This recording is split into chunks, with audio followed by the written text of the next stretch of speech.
চাঁপাইনবাবগঞ্জে পদ্মা নদীর ভয়াবহ ভাঙনে মারাত্মক ঝুঁকিতে বাংলাদেশ ভারত সীমান্ত এলাকা। নদী গর্ভে চলে যেতে পারে নো ম্যানস ল্যান্ড ও বিজিবি ক্যাম্প সহ বিভিন্ন স্থাপনা। এতে হুমকির মুখে দেশের নিরাপত্তা ও সার্বভৌমত্ব। ফলে সীমান্তরক্ষী বাহিনী ও স্থানীয়দের মধ্যে চরম আতঙ্ক বিরাজ করছে। ভাঙন ঠেকাতে স্থায়ী বাঁধ নির্মাণের দাবি তাদের। চাঁপাইনবাবগঞ্জ প্রতিনিধি মোহাম্মদ নাদিম হোসেনের পাঠানো তথ্যচিত্রে বিস্তারিত ডেস্ক রিপোর্টে।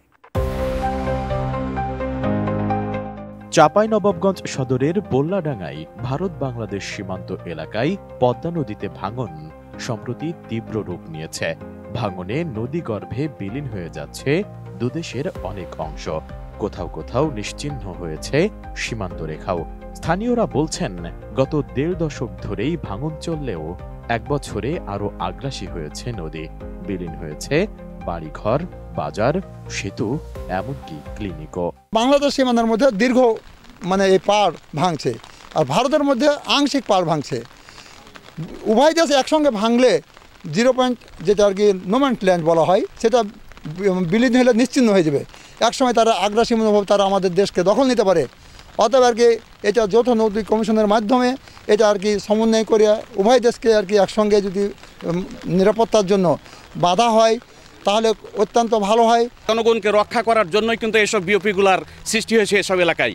কিন্তু এই বিওপিটা যদি এখান থেকে উড়ে যায়, পার্শ্ববর্তী একটা ডিএমসি মানিকচক ক্যাম্প যেটাকে বলা হয়, সেটা যদি উড়ে যায়, তো যে লক্ষ্যটা বর্তমানে এখানে আছে সেই লক্ষ্যটা কিন্তু হুমকির মুখে পড়বে এবং এরা যে কোথায় গিয়ে দাঁড়াবে সেটা কিন্তু বলা মুশকিল।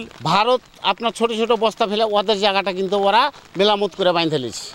ওই পানির চাপটা কিন্তু অলরেডি আমাদের দিকে আসে। ভাঙনটা তখন আমরা বেশি ক্ষতিগ্রস্ত আমরা হচ্ছি ওদের চাপে। সম্মিলিত করে যদি বাঁধটা আমরা কিস্তায় বাঁধ সুন্দর করে দিয়ে দেয়, তবে এই নদীটা কিন্তু আর কাটবে না। সব মশার বিরুদ্ধে সুরক্ষা দিতে এলো বসুন্ধরা এক্সট্রিম অ্যারোসল, মশার বিরুদ্ধে এক্সট্রিম সুরক্ষা। স্থাপনা বিলীনের পাশাপাশি ঝুঁকির মুখে বিজিবি ক্যাম্পও। ফলে নো ম্যানস ল্যান্ড এলাকাটিও দ্রুত নদী গর্ভে বিলীন হওয়ার উপক্রম হয়েছে, যা সীমান্ত চিহ্নিতকরণে জটিলতা সৃষ্টি করতে পারে। নদী ভাঙনের প্রকোপটা এতদূর চলে এসছে যে ওই মেবি আর হয়তো 20 থেকে 30 মিটার আছে সীমান্তে শূন্য লাইনে চলে আসবে। কোনো কারণে যে শূন্য লাইনও শেষ হয়ে যায়, তাদের ফেন্সটাও চলে যায়। যদি এই পুরোটা এলাকায় নদী গর্ভে চলে আসে, সেক্ষেত্রে অবশ্যই যদি এলাকার মার্কিং না থাকে, সেক্ষেত্রে দেখেন এখানকার কিছু লোকজন জেলেরা হয়তো মাছ ধরতে গেল, তারা তো জানতেছে না কোনটা বাংলাদেশ কোনটা ইন্ডিয়া। এই অনুপ্রবেশের ক্ষেত্রে তারা সুযোগ নিতে পারে, বা এখানে কোনো মার্কিং নাই, কোনো বর্ডার নাই, তারাও সুযোগ নিতে পারে যে ওইখান থেকে একটা বাংলাদেশি তৈরি কীভাবে মানুষকে হয়রানি করতে হয়। এই ব্যাপারে আমি যা মনে করি, যদি এখানে বিজিবির উপস্থিতি না থাকে এবং নদী গর্ভে বিলীন হয়ে যায়, সেক্ষেত্রে খুব বড় একটা হুমকির সম্মুখীন পড়ে যাবে আমাদের জনসাধারণ।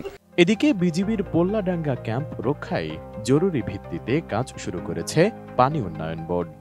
ইন্টারন্যাশনাল বাউন্ডারি যে রুলস আছে, সেই রুলস অনুযায়ী কাজ হবে। অর্থাৎ 150 গজের মধ্যে যদি কোনো কাজ করতে হয়, তাহলে দুই দেশের গভর্নমেন্টের যে নিয়মিত যে বৈঠক হয়, সেই বৈঠকে এটা আলোচনা করলে এটা পারমিশন পাওয়া যায়।